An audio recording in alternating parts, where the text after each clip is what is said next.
What's up, everybody, and welcome to another episode of Standing Out, a podcast about sales, marketing, and leadership. I'm Trey Griggs, your host. So glad to have you with us today. And shout out to our friends over at Highway for the great apparel today. Listen, if you're needing help qualifying carriers and making sure you keep the bad actors out of your business, out of your freight brokerage, be sure to check them out at gohighway.com.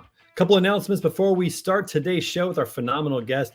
Be sure to sign up for the Broker Carrier Summit. It's coming to Kansas City, April 22nd through 24th of this year. Register now at brokercarriersummit.com. You're not going to want to miss it. It's all about conversations and networking and building relationships with carriers and brokers to do business together with legitimate players in the game. So again, make sure you sign up for that. brokercarriersummit.com. It's going to be the best event that you go to in 2024. Also, starting February 1st, we got a little change on the show. We're going to be streaming everything strictly to YouTube. So make sure you check us out over there. Go to YouTube and search for beta_podcast_network.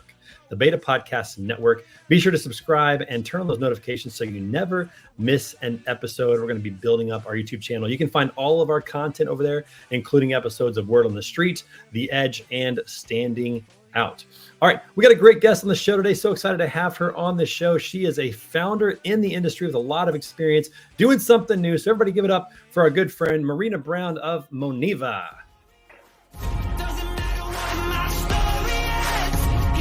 What's up? How are you doing, Marina? Hey, I'm like pumped up and ready to go. Ready to run through a wall. That's right. We're going to have a great time today. So glad that you are on the show today. I got to tell you, my friend, it has been so much fun getting to know you, hearing your story, and what you're building right now, which is very exciting. I love seeing innovation and entrepreneurs taking a risk. So take a moment real quick and tell everybody a little bit about yourself and about what you're building over at Moniva. Absolutely. I spent 20 years in corporate America, and it was a great journey. Loved it. Spent a lot of time in electronic payments and banking, and then followed up with some transportation experience. And I've always felt like I need to do something on my own. Like, sometimes when you have that gut feel that there's more to life that you want to achieve. And so last year, about this time, actually, it's been close to a year. People say I got this idea in the shower. Well, I was actually wrapping Christmas presents. And I was like, you know what? This has always been, accessorials in supply chain have always been such a pain. I've experienced it personally. I've always wanted to do something about it. And why not? Did some research in the market, couldn't find really the product that I would have adopted if I was the one driving freight brokerages. And so that's how our journey started. What we ended up doing is helping freight brokers really predict the any additional accessorials that are going to come up on loads, and then enabling them to have a good conversations with their shipper about pricing predictability. And then if it so happens afterwards accessorials still come up, then we give them an opportunity to communicate those quicker, provide visibility to them, to accounts payable and brokers, and then ultimately end up paying those out faster. That's awesome. We're going to dig into that a little bit more in just a minute. Before we do that, though, we have to ask, first of all, thank you for being on the show. We love to give our guests a little swag item to say thank you. So do you want a coffee mug, a standing out coffee mug, or a standing out water bottle? Which one do you prefer? I would take the coffee mug. I'm a coffee mug. Fan of coffee. Beautiful. Yes. How many cups of coffee a day are you plowing through? Probably like 2 to 3, but they have to happen before 10 o'clock in the morning. Otherwise, I can't sleep. Yeah. you know your body regulation. You got it all figured out at that point. Yeah, getting older is no fun. That's for sure. I used to drink coffee all the way through the day, but not anymore. Wow. Well, that's a life I don't know. I've never had a cup of coffee, so I appreciate serious? coffee. Yeah, How never. can you survive? Oh my gosh, how do you survive? There's a whole story behind it about why I don't drink coffee. It's kind of weird and gross. We won't go into it, but I've never enjoyed it. I've sipped it a little bit. I don't like bitter things, but I love the smell of it. I love making it for other people. So coffee is a great thing. It's just not my bag. Question: do you drink beer? I don't. No. Oh, no. There you go. Another bitter taste. I guess. Yeah, yeah. Most bitter taste, wine. I mean, anything bitter, I tend to stay away from. But no hate for the coffee drinkers out there. My wife is a big coffee drinker. My two daughters are becoming big coffee drinkers. So we'll get that coffee mug out to Yep. you, and hopefully you can enjoy Thank a you. few cups of coffee out of that, which would be great. All right, so let's talk a little bit about your entrepreneurial journey. I did not know that you were wrapping gifts last year, and went, man, I need to do this. I think that a lot of people have those kind of experiences, but they tend to be too afraid to try. What was it in this idea that you had, this vision, where you're like, I'm going to go for it? And was there fear? Was there concern? And how'd you push through that? I would say any entrepreneurial journey is always filled with fear and uncertainty. Like I think the two just come together. And I felt like this was the right time. Um, Sometimes a lot of people don't go into entrepreneurship because of the financial unpredictability, right? Especially if you have family. Like in our scenario, we were a dual income household, right? And we have kids. It's very hard for one of the spouses to just say, you know what, I'm just going to quit my job and go do something that I truly believe in. Um, we were coming off of a situation like that, but things just worked out that I was able to do some consulting on the side while standing up this business. And the two kind of walked hand in hand. I would say Mm. that it was scary initially. I didn't have, I didn't know very many entrepreneurs, right? When you're in corporate America, you walk with people in corporate America. And I didn't know that there was a community of entrepreneurs in Omaha that were really close knit. We have in Omaha, and I'm sure other people have it around the country, but we have a organization called 1 Million Cups. And basically, what 1 Million Cups does is gathers communities of entrepreneurs every Wednesday at 8:30 in every city around the country. And they hear from an entrepreneur, their story, they learn, they ask questions and all that stuff. But the amount of networking that happens in those places is phenomenal. And so I walked in those doors like super scared, not knowing what the heck I was doing. And these folks really embraced me, started giving me all the feedback and all of the learning opportunities to go from zero to growing your business. Because the skills that you pick up in corporate America are completely different from what you need in order to run your own business. You know, in corporate America, you're supported by armies of other skill sets. And when you're running your own business, you have to be everything, right? From the marketing department, from to sales, to product development, to organizing development teams, and running with your legal and pricing and all that stuff. So it was a huge learning curve, but I actually end up making it because of the support of the entrepreneurial community around me. Yeah, you're never gonna hear hate and disrespect from entrepreneurs. Like they have the most Yep. respect for people who are willing to throw their hat in the ring and give it a shot. And Yep. it's only the people that are not in the arena that are the ones that are throwing Yep. the accusations, the discouragement, all that kind of stuff, heckling you, that kind of stuff. So 100%. I agree with you. Yeah, it's good to have a group of those people, and that's actually how we met, which was great. We got to meet through Ballast, which is Nate Schute's group of founders, which is Yes. a phenomenal organization. It's growing. It's probably one of my favorite calls every month, is Yes. getting on there and hearing from people like yourself and sharing the struggles that I have, and other people going, yeah, I went through that too. Here's what we did, or here's how I overcame Yep. that. You realize you're not Yes. alone. Yeah, absolutely. And I think that's really important. One of the things that you hear as an entrepreneur is all of the success stories, right?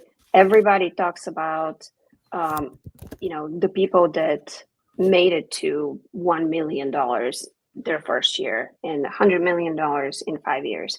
What you don't hear very often is the everyday stories of people who work two jobs, work nights and weekends to make it, people who struggle with their sales. And and I think that's kind of what you get in these groups, especially in Nate's group, is hearing from real people and real stories, and ultimately realizing that, hey, there's others that are in the same boat like me, and it kind of gives you the motivation to keep going and make a difference. Yeah, and I encourage people that if they have these visions and ideas like you had, to give it a shot. Maybe start on the side, start as a side hustle, or find a way to make it work. But Yeah. it's just so important that our world gets to experience these products, and that entrepreneurs get to experience the journey. And if anybody's out there, especially in the logistics world, that wants to learn more about ballast, just go to logisticsfounders.com. Nate will help you out with that. I'm telling you, it has radically changed my business being a part of that group. Yep, 100%. It's super supportive, and I Yep. love Nate. He's done a really good thing that I think a lot of entrepreneurs in this space really need. It makes the scary a little less scary All to right. be around other people. That's for sure. It's still scary, There's still unpredictable, but so is life. So Yep. Yep. I'm glad that we met through that group, and I'm glad to hear about what you're doing. So let's dig in a little bit about what Moniva is accomplishing. So you lived in the corporate world for a while, and you experienced the pain of unpredictable accessorial charges. I mean, that's the world that Yes. you lived in for a long time. You saw that, you felt the pain of it, and then you just felt, I want to do something about that. So let's talk about how big this problem is. What does this typically look like for a freight broker, for a carrier? Like what is the experience like? And is it just LTL? Is it truckload? Is it all modes? Talk a little bit Yep. more about that. So the accessorial problem is particularly pervasive in LTL, but it also occurs in full truckload. And I'm sure everybody that's listening to this is going to know what I'm talking about. But you have carrier sales reps whose primary responsibility is to book new freight with their carriers, right? Instead, what they do is spend 20% of their time at a minimum having to deal with payment issues on old loads. Right? And what that looks like is accounts payable calling you today to find out, hey, what's that additional charge for $350 on a load from 10 days ago? Right? Maybe your carrier put into a warehouse. It was supposed to be a quick offloading 1.5 hour process, turns into a 3.5 hour process, or the carrier charges you, right? But as a carrier sales rep, you're handling like hundreds of loads per day, and you probably don't remember exactly what happened. So you're digging through your inbox, you can't find what you're looking for. You're calling the carrier. Carrier's already frustrated because of the situation that occurred. And so it's a no-win for everybody. And while, we're trying to resolve this situation over phone and email, you end up not being able to bill your shipper for the freight that was already delivered. So what Moniva is trying to do is two things. The first one is, let's give you visibility as a carrier sales rep or as a brokerage altogether.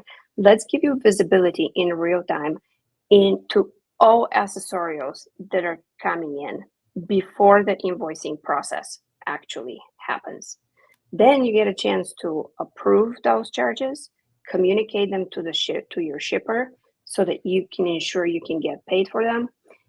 We sync up all of your systems, and then ultimately, when you get when the invoice from the carrier comes in with the additional charges, now everybody's on the same page, and the invoice gets processed straight through. So that's number one. The next step to visibility is predictability. So not only I give you the charges that are actually happening, but let me help you predict the charges will occur on this load in the conversation that you're having with your shipper before you even take on that load.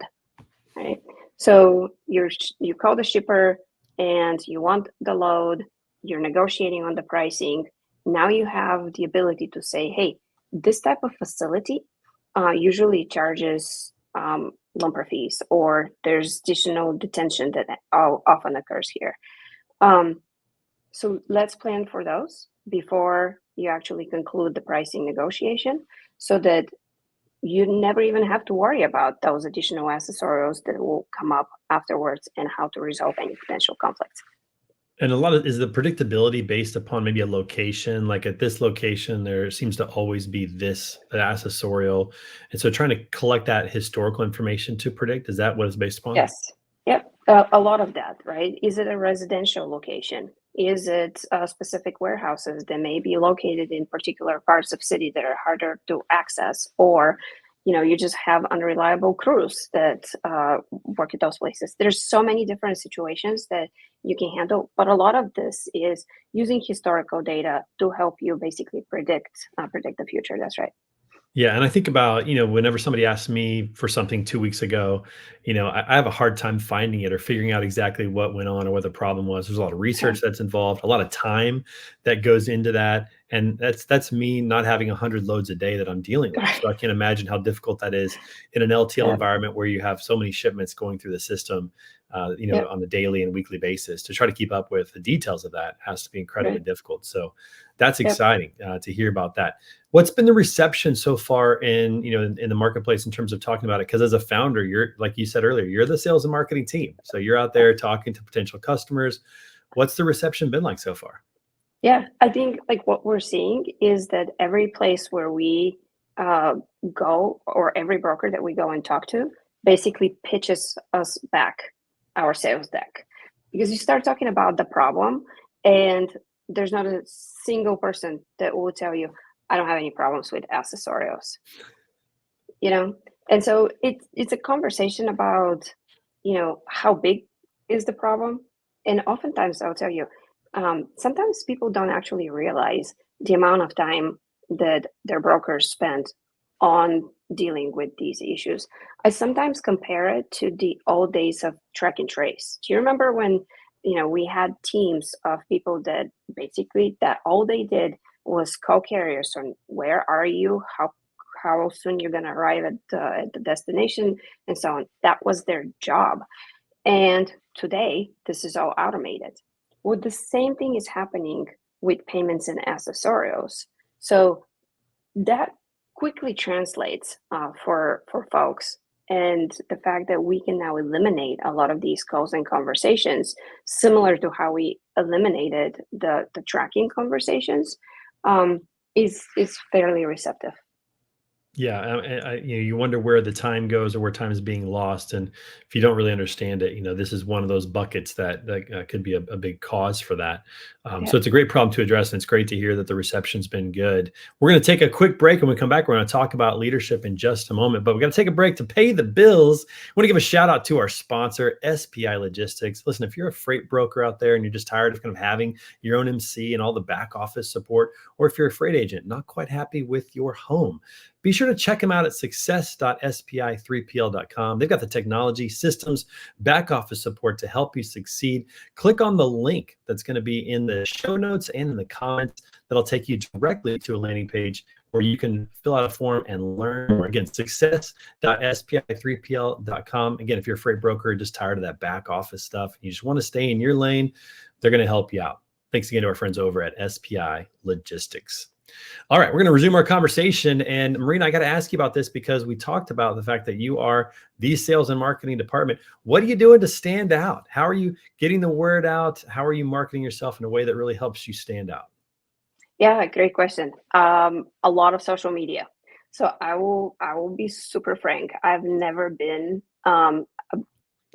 big in social media. Because like to me, I've always been a doer, right? You get things done, and when you get things done, people recognize that. You don't really have to go out there and shout from the rooftops about what you've achieved or what you plan on achieving. But this is a different ball game. Like here, people don't know you, and people don't know what you're doing, what you want to do, and who you are. And so a lot of social media posts, learning materials, any information I can share from conversations that I potentially may have with potential customers about the state of the industry, and sharing that with the community, and ultimately spreading the word out, making a lot new friends, right? Like whether it's through the Nate's Balance group or just purely through trade shows and even on LinkedIn. That's been a great opportunity. I used to be very shy in my previous life, and I've learned to make friends really quickly. Um, Yeah, it's hard to be shy as a founder. You don't get yes, very far if you're pretty shy. It's a little more yes. difficult. Some have pulled it off, but it's pretty difficult. That's for sure. Yeah, yeah, yeah, Yeah, I 100% agree. You have to have like a really good co-founder who is more on the salesy type, and we don't. We're a technical crew, so Yeah, yeah. And one of the big things about social media too, I mean, it's powerful, it's free, it's so easy to use in that regard. But content, some people engage with some content more than others. We've got the meme world out there. We've got, GIFs running all over the place, and fun content. We have educational content. What yeah. has been gained the biggest traction for you when it comes to social And media? Are you in the meme game? Are you doing silly stuff? Are you trying to do more educational content? What's been your, modus operandi so far? I would say so. ChatGPT kind of changed the social media game a little bit, especially as it comes to like LinkedIn and other types of communication like that. There is so much computer content out there that's Yeah, really boring unfortunately. to Yeah. it's really boring to read, right? And you can kind of quickly start realizing what's been written by ChatGPT versus what's really a human story.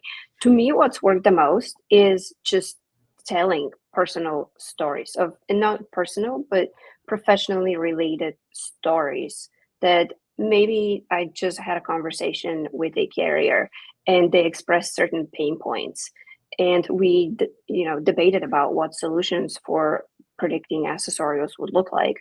And so turning around and sharing those stories with the larger community, I would say that this has probably gotten the biggest traction for me. Yeah, that's really good. Talking about people is always valuable. Telling stories is so critical to do that.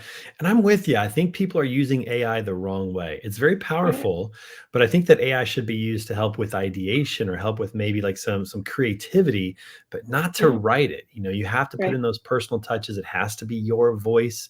People recognize that. People just Yep. recognize that. I've had people.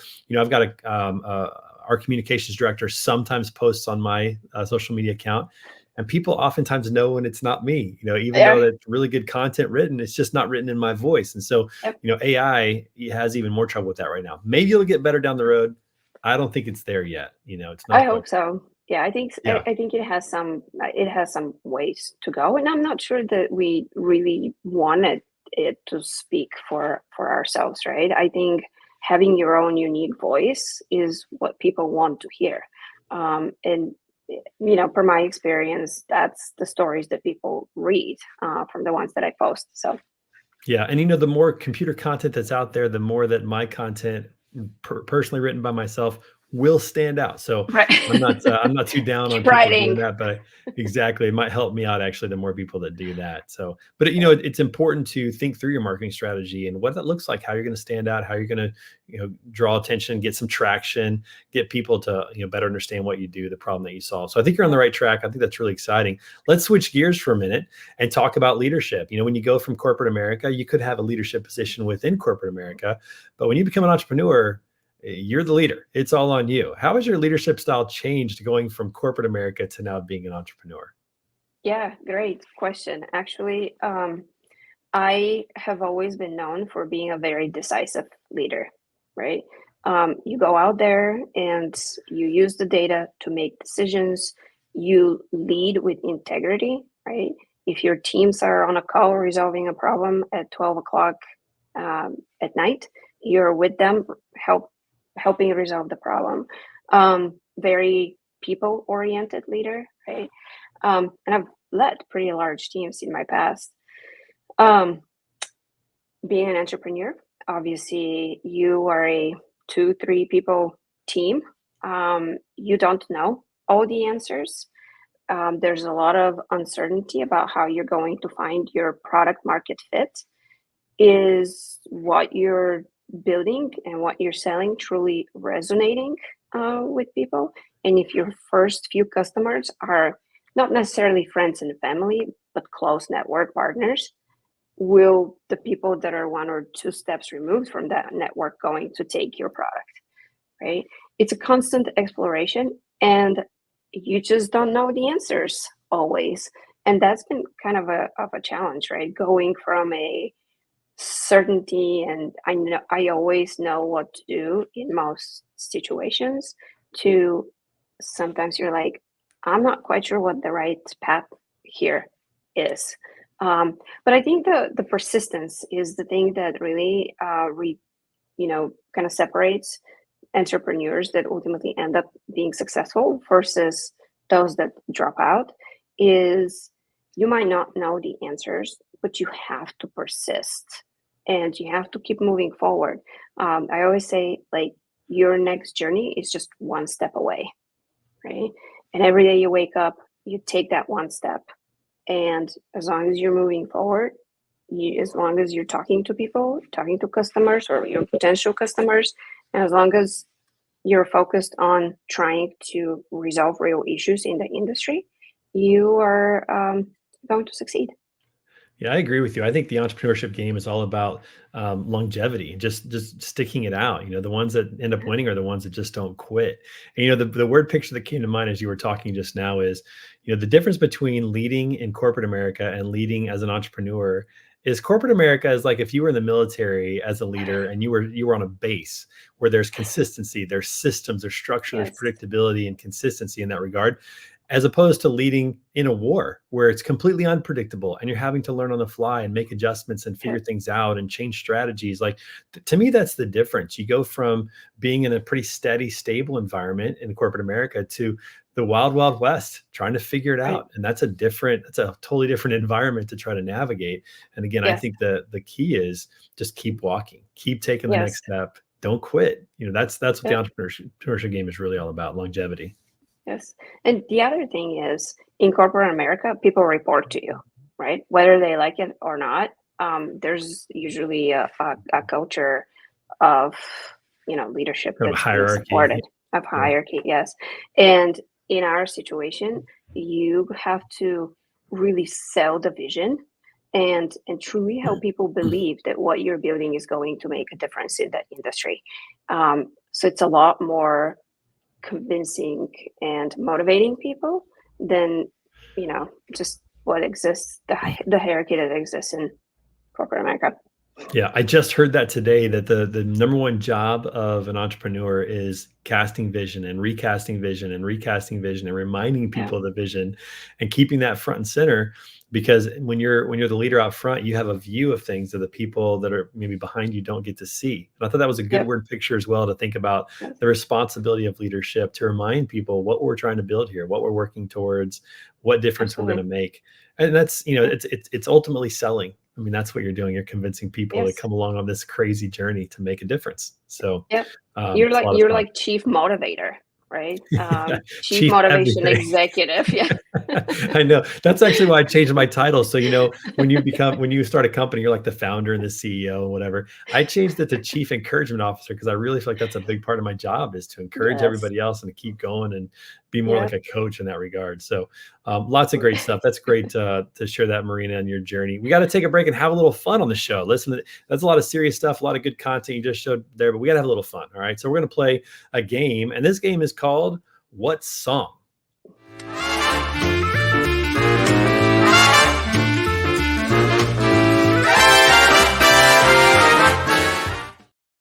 Marina. So here's what's going to happen. Our producer is going to put a banner up on the screen with a set of emojis. All right. And you and I have to work together to try to figure out what song is being represented Oh my by gosh. those emojis. And hint, these are some of the greatest love songs of all time. Don't know why that category came up today, but that's what we're rolling with today. It's the greatest love songs of all time. So let's go ahead and roll it. Here's the first one. What do we got here? We got a person walking, I'm thumbs up pointing. to you. Walk, Walking up to step. you. Mm, good. Walking. Thumb is good. Pointing at you. Okay, this is gonna be our test round. Okay, this is our test round. Let's just kind of see where we're headed with Did that. All I right. mention that English is not my first language? So We're throwing all the excuses out right now. Okay, well, let's answer yes, that first one. Let's see what that was. Someone like someone you. like Okay, you. Okay. kind of. Uh, Okay, all right. I could see the you, but the someone like you, that's difficult. Okay, all right. Love songs. Here we go. So someone with raise, a hand up and raise and me then up. Raise. ooh, you lift me up. No, Oh, no, that's not it. no. Lifting. My girl. My girl. Oh my gosh. gosh. Okay. All We right. stink at this, Marina. This is not good. This is not going well. All right, we have to cut this out. All right, here we go. It's gonna have to The give us next something one. easy. There's an eyeball, infinity, love. I will always love you. Let's Oh, go. I will okay. always All love you. right. Come on. We're on the Hey, board, Marina. that's one of my favorite songs, dude. That's a great song too. All right, we're on the board. We're on the board. Okay, here we go. Okay. This You? is you and then you music's. What is Your that? song. Oh, Your song. Billy Joel, your your song. lyrics? Yes. Oh, your song. Let's Okay. go. All right. Is that Billy Joel? I think it's Billy Joel. I'm No, glad is it you're on my Billy? team, Trey. I don't know who that is. All right. Anyways, we got that one. Okay. And then this is a hand. Hello? Hello. Hello? Hello. Hello? Yes. Hey, I Is got it me one. you're I got one. yes. Nice work, Marina. Nice work. All right. So we've gotten I think the last 3 or 4. I'm not even keeping track, but we're doing good. All right. This is the final round. Last one. Here we go. Last one. Let's try to get this one. Boy loves girl. Man loves woman. When a man loves a woman. When a man loves a woman. Let's Oh, go. there you go. Let's go. Oh. Listen, Marina, we started off slow, but we came on strong there at the end. I'm not gonna lie. That worked out pretty well. Okay. We also like to probably going easy on us, but that's good. Well, those were tough. Some of the first ones were tough, if you didn't recognize those were a little tough, but we got quite a few. I think we may have laid down 4 or 5 there. So it's pretty good there. All right. We also like to do a random question of the day, just have a little bit of fun as well. So today's random question of the day is, what is the wackiest thing you ever did to help a friend? Oh, to help a friend. Man. Can you think of something crazy you've done to help a friend? Get in a car accident. You got into a car accident to help a friend? Yes. Well, I got a call from a friend one night that she was in a they were in a car accident. I thought I got in a car accident. Oh, you did? Trying Okay, to help a friend. So I got a call one night from a friend who was in a little bit of a unpleasant / scary situation. And I quickly got in the car. Once you know it, there was black ice on one of the intersections. Yeah. And before you know it, I was staring at the light pole in the middle of my car. Man. So, oh no, that is a crazy outcome to help a friend. That's true. I don't know if that's wackiest, but it's given the fact that there's so much snow outside right now. That's probably the first thing that comes to mind. First thing that came to mind, yeah. Wackiest. I don't know about wackiest or craziest, but I did drive cross country to help a friend who bought a new car in a different city. Like he went and bought the car, and then I flew down and met him, and we drove across the country to get it back to his house. Then I flew home. And it was pretty fun. Like it was a good journey, a little road trip, but it's not too often you get a call from a friend that says, "Hey, can you fly to here and drive with me home? Because I don't want to drive by myself all the way home." So that was kind of crazy, but it was a lot of fun. You're lucky to have friends like that, though. I feel like pretty adventurous. Yeah. Could be worse. The fact that someone calls you means they trust you, right? They could be asking me to come over and help them birth a cow or something. I mean, that would be pretty crazy. So I'm going to take the car trip across the country as not being too bad. So that's a pretty good random question of the day. That was definitely random. All right. So Marissa, let's talk about what's next for Marina. Sorry, I said Marissa. Oh my gosh. Marina, what is next for Moniva? What's on the horizon? What are you guys working on? Yeah, we so as I mentioned earlier, our primary focus right now is to provide visibility into accessorials real time. And now we're starting to get a lot more into the data science, AI, and predictability development, which is actually I used to background here. After I graduated from college, I went to USC for a bit to study artificial intelligence, and so that was a long time ago. I'm not going to date myself, but when that long time ago, AI really was more around, hey, let's get you from point A to point B in the fastest manner. Right now, we're light years away from that, but I really kind of enjoyed the experience and stuck with me. Ended up leading the data science teams in some of my corporate career. So ultimately, that's the thing that excites me a lot about our technology is the artificial intelligence ingredient that we are adding.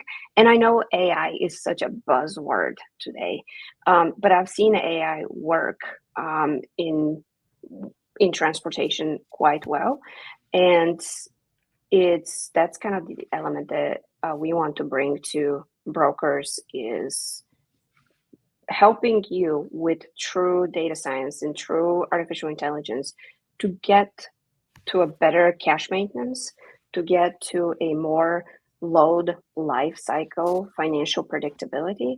I think that will have real impact on these businesses. Love that. Absolutely. As well. I'm excited to see how this all develops, how AI plays a role. I'm excited for AI. I think it's still very immature. It's still new. You got the largest companies in the world still trying to figure it out. So, hopefully it evolves pretty quickly and actually produces a lot of positive results. So we'll have to see how all of that works out. Marina, what's the easiest way that somebody can reach out to you if they want to learn more about you or about Moniva? Yeah, absolutely.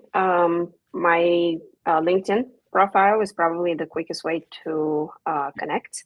And I don't know if you make that available in the show notes, but look for Marina Brown, Omaha, Moniva. I'm the only one around here, so definitely will be able to find me. Otherwise, go to Moniva, MONEIVA.com, and we can connect there as well. That's awesome. Well, Marina, it's so great to have you on the show. Thank you for stopping by. We'll have to have you back on to hear how it's going, down the road, maybe another year from now, how far you've made it in that regard. But thanks so much for stopping by today. Absolutely, Trey. This was exciting. Thanks for having me on board. Of course. And everybody, make sure you come back every Tuesday for a new episode of Standing Out. And again, thank you to our friends over at SPI Logistics for sponsoring the show and our friends at Highway for the great apparel. Again, be sure to catch every episode on YouTube. Check out our YouTube channel, Beta Podcast Network, Beta_Podcast_Network. Be sure to subscribe. Our next show is Word on the Street every Friday. Make sure you check that out at noon Central, and make sure you come back every Tuesday for an episode of Standing Out. Thanks again for watching. Appreciate it. We'll talk to you real soon. Take care.